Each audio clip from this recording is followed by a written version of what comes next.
drive me to voluntary homelessness. I would volunteer to be homeless. There's no way they'd have me out here working for anybody and I can't live life after I pay bills. Keep in mind also, the thing that really bothers me about all these people, car insurance, credit card, landlords, fucking everybody, the utility company, the water company, they all speak to you as though you are voluntarily doing this, as though they are doing you a favor. I don't want to pay for any of that shit. But I just can't seem to keep my anger in check. I'm struggling mentally. I'm losing the ones around me. I'm just at a point where I just don't give a fuck about work no more. And I hate getting to this point. Because the only thing that come after this... All I said is I don't agree that we should have to work 40 years of our life. And I'm getting called lazy. People are telling me you're going to be homeless. People are also telling me I'm going to get fired. I know we give America a hard time for the economics and, the affordability. But honestly, I've been around the world, guys, and America has some of the most beautiful geographical land I've ever seen. And if we could get out of the rat race, physically, that's great. That means by moving to another country, maybe reing up on our finances, doing whatever we need to do. But if you could just learn to enjoy day by day, really subscribe to the mindset of health is wealth, it's really some free, beautiful nature and geographical features you could enjoy in this great place we call America. With any country you go to, it's never going to be 100% right. But I think us as Americans, we tend to kind of get in our feelings a little bit more than other countries when it comes to finances, because we're trained that finances are so important.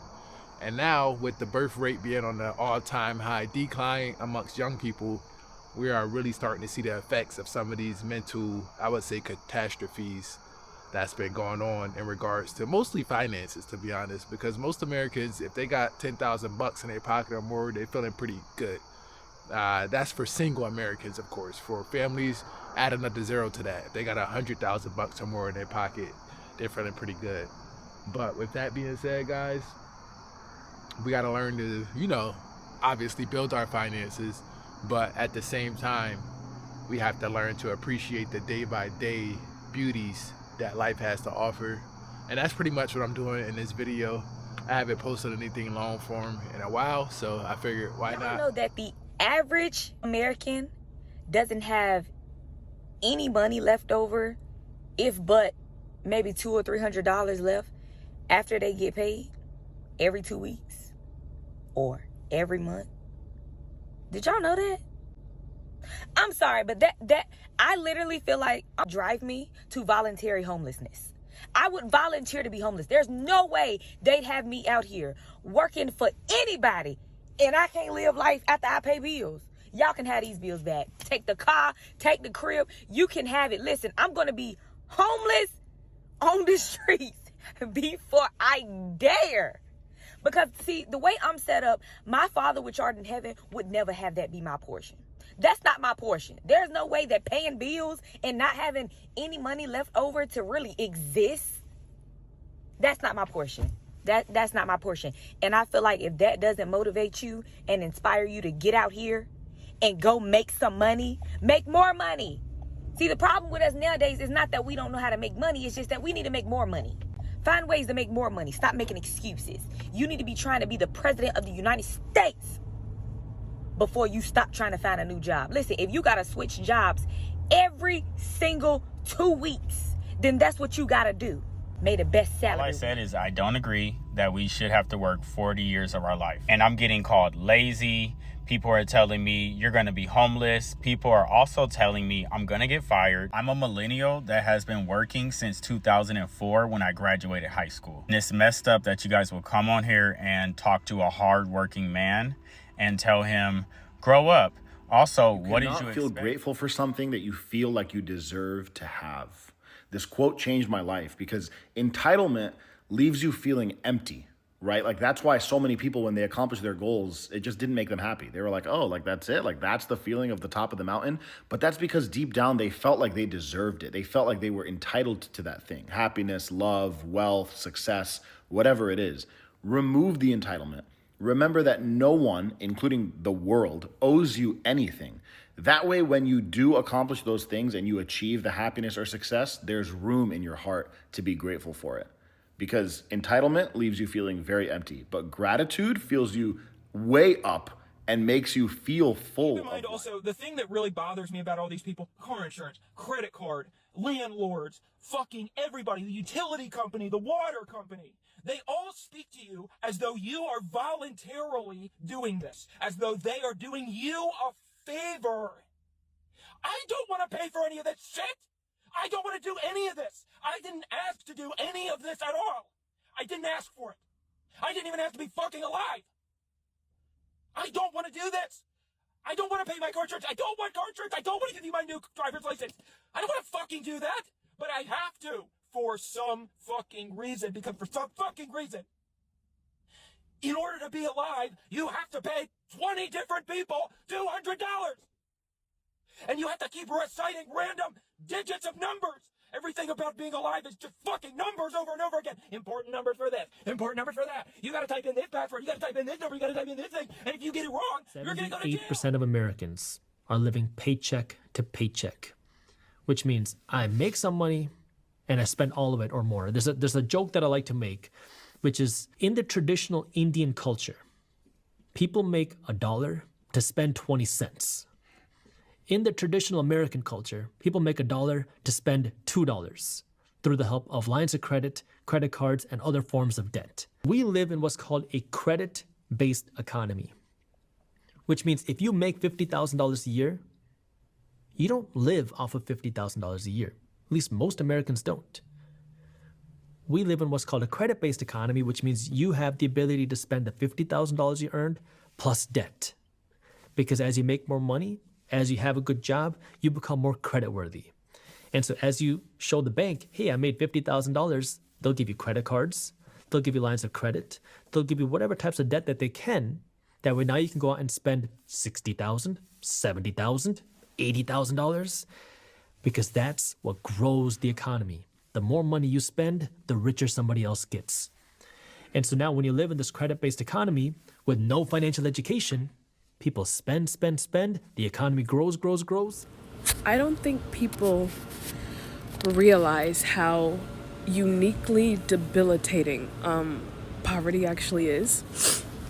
I saw a gentleman come on here about a week ago. He was studying, I think, sociology or perhaps social work, and he mentioned by using a dead smoke detector as an analogy, how when you're not getting your needs met, like how everything becomes just like so much harder. Poverty is such that it begets more poverty, like you have to pay a poverty tax. And unfortunately, one of those taxes is like physically, like it really fucks with your health. I just called my mom to express some feelings to her, but she was born in 1980. So she's of that generation where I had it worse. So, like I understand, but I had it worse type thing. So the conversation kind of went a little bit like, when does life get a little bit easier? I guess I just needed a pep talk.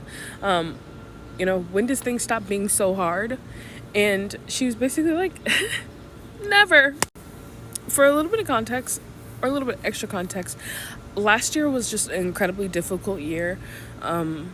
I woke up one morning, couldn't walk, lost my job soon after, was robbed, so I couldn't start another job right after because he took my ID, was evicted for the first time a month after that. 2 of my brothers were murdered. 2 kids. And it was just a difficult year. And so I said, I think I deserve a good year. And she was like, no, I don't think you do. But you see what I mean? Like, she's of that generation where she faced also really acute trauma. And she's been living in fight or flight for her whole life. And so she's been pushing that onto us. And I feel like for the last year, I haven't been able to rest. I keep fainting at work or at home, which is stopping me from going to work. And she was like, well, you should be working 3 jobs. I physically poverty is killing me, but it's killing all of us, you know? So it's like, what am I even saying right now? I don't know, like... This is how people who struggle with depression feel about work. Struggling. I called in today. Not because I don't like my job and not because I don't want to go. I called in today because I'm too fragile to even stomach the feeling of being around other people. The thought of a person saying good morning to me is going to bring me to tears. I'm very vulnerable and very weak right now. And work is no place for a person like me today. And yet I want to be strong enough to go to work. But that'll only open up another can of downward spiraled feelings that I'm not going to know what to do with. I usually don't do this because I'm ashamed. But at this point, I'm desperate. And I need help. I need help. I am currently in a hotel with my son. I don't have a car. And I just don't have no support. And at this point, I'm losing it. I don't know what else to do.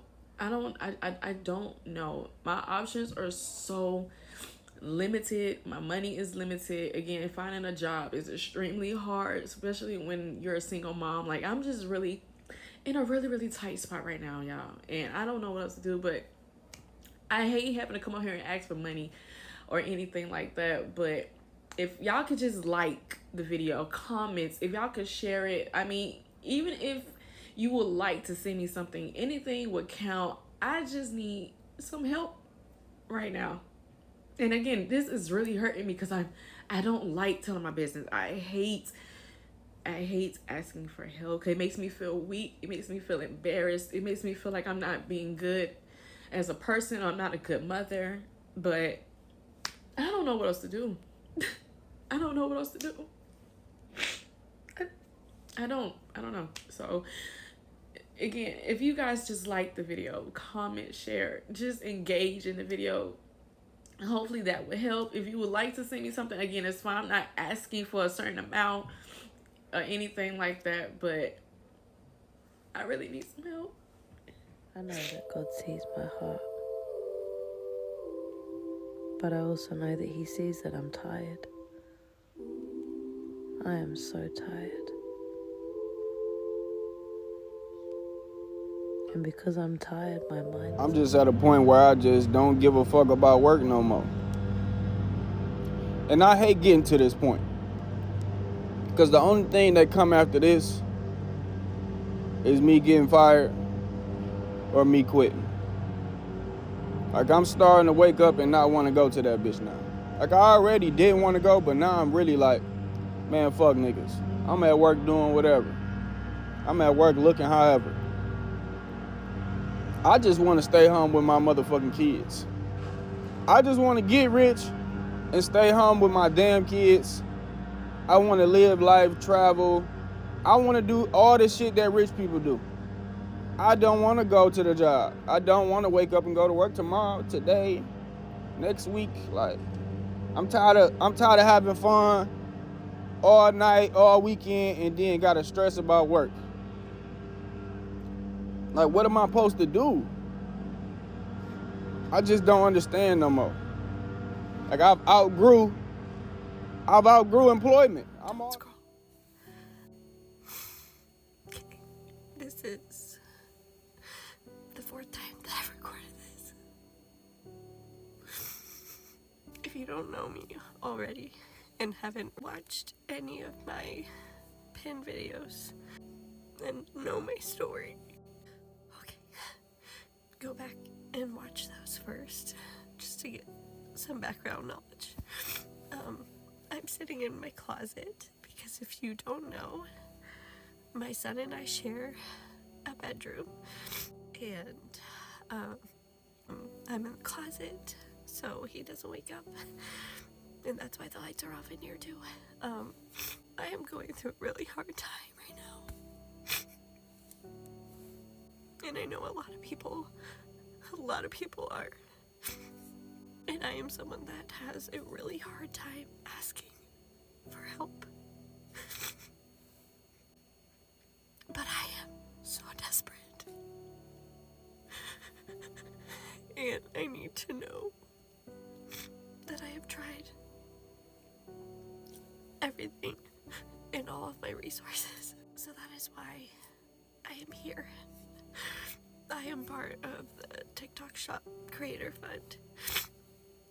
And so all I need you to do is please just watch this all the way through and like it and repost it and save it and do all the things, because I literally don't know what else to do.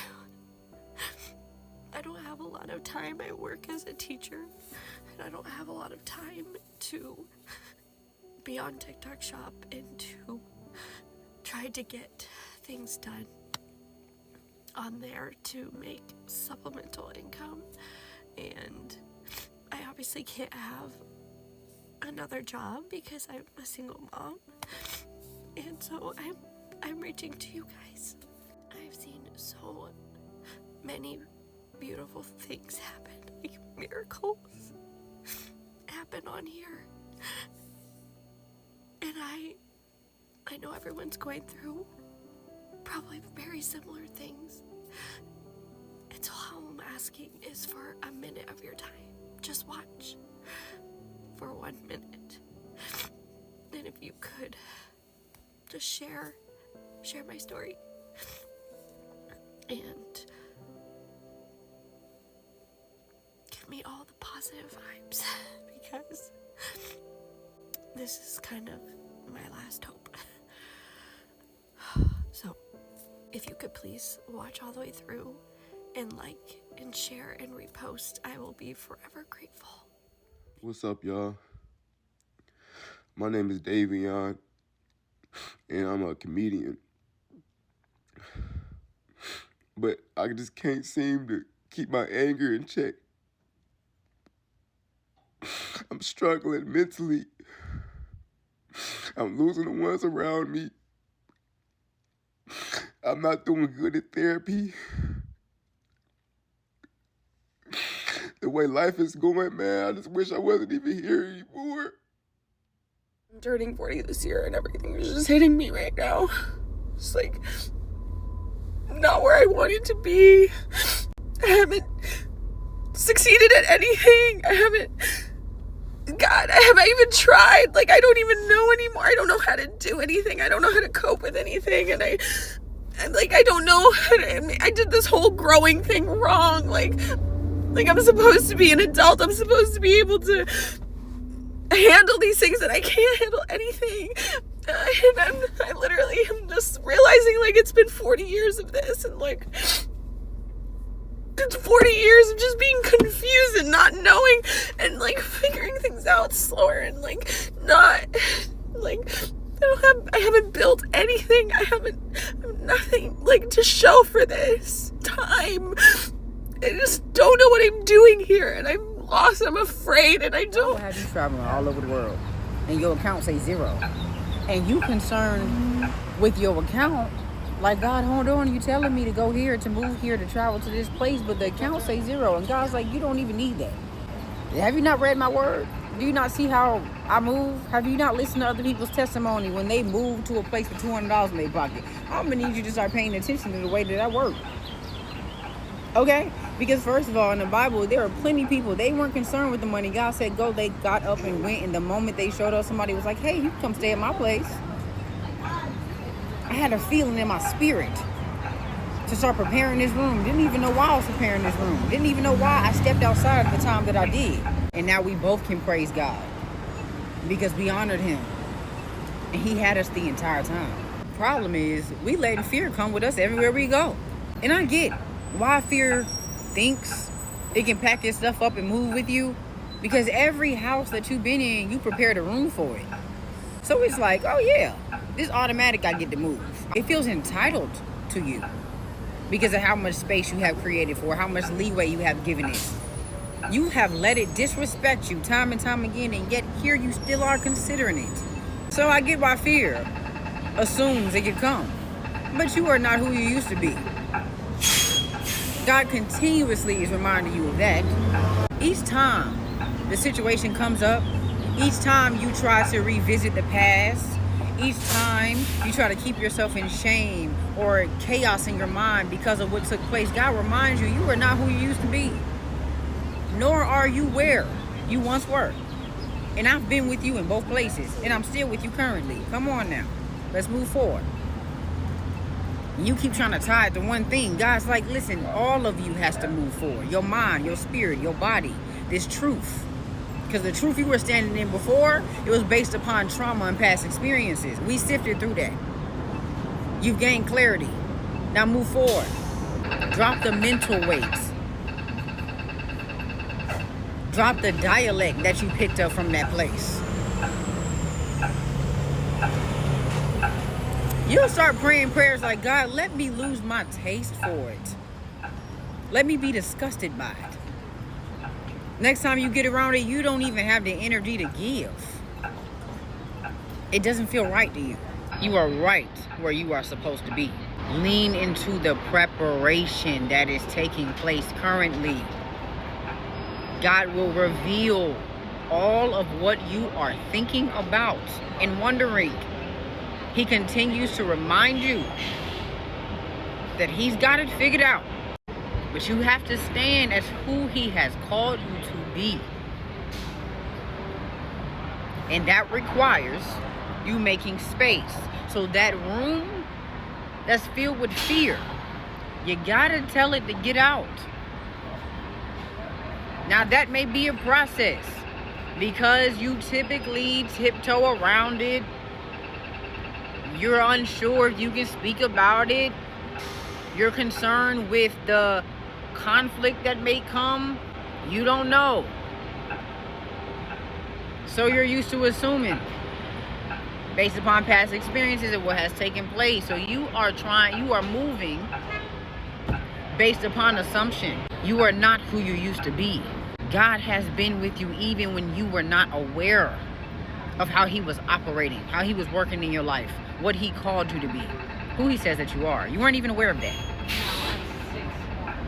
You came into awareness in a way that you weren't aware before, and God's hand was with you even when you were ignorant. His hand is with you now. You do not have to handle this on your own. You've never had to handle things on your own. You've never had to partner with desperation to get it done. You've never had to move with fear.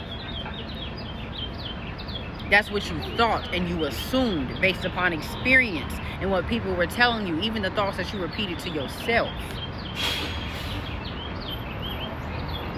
Move forward. God's hand was with you then, is with you now, it'll continue to be. He is the same yesterday, today, and tomorrow. His character is intact. He does not change. Your environment will change. The people will change. You will change. God does not change. So although they're no longer acting the same, although you have to move forward in this way, although you have to come up higher because you weren't operating correctly, although that has caused feelings and doubts and fears and concerns, you have to stay grounded and absolutely sure that God does not change despite everything else changing. He still stands the same. All of what has taken place, will take place, and is taking place comes with feelings. It comes with challenges. It comes with adversity. It comes with that. And that can cause you to feel all over the place. Feel. Stand in God's knowing despite your feelings. And that does not mean ignore your feelings. Disregard them as if they're not there. Disassociate. Stand in them. And know that you're standing with God. So take them before him and say, listen, this is scary. It's making me feel this way. But God, I know that you are the same as you were yesterday. So regardless that fear is trying to overtake me in this moment and tell me not to go that way, God, if this is your truth and where you need me to be, fear or not, I'm holding my hand up to you. Pick me up and carry me. You are his child, are you not? No matter how big you get, he can still carry you on his side to the next place, but call on your help and know he is the same. You're not by yourself. Not in this experience. Not in how you feel. Not in what you're questioning. Not in where you have been. Not in where you want to go. Not in where you are. One body under Christ. And because we are unified with Christ, we have been promised spiritual blessings. You have to get in unity and in community in order to be reminded of that and fine-tuned and sharpened within this journey. Be not afraid to step out and know you can trust God. And he'll let you know who is who and what is what. But you have to trust him first, not your feelings. Remember that. Hold on to that. Go read Ephesians 1:3. Let God lead you. Let the Holy Spirit lead you on what else to read. Puzzle pieces start getting put together that you didn't even know you needed. That you lost sight of. It'll take you on a whole journey and bring forth so much revelation, so much truth that you can share with somebody else. And that will also bring clarity to you.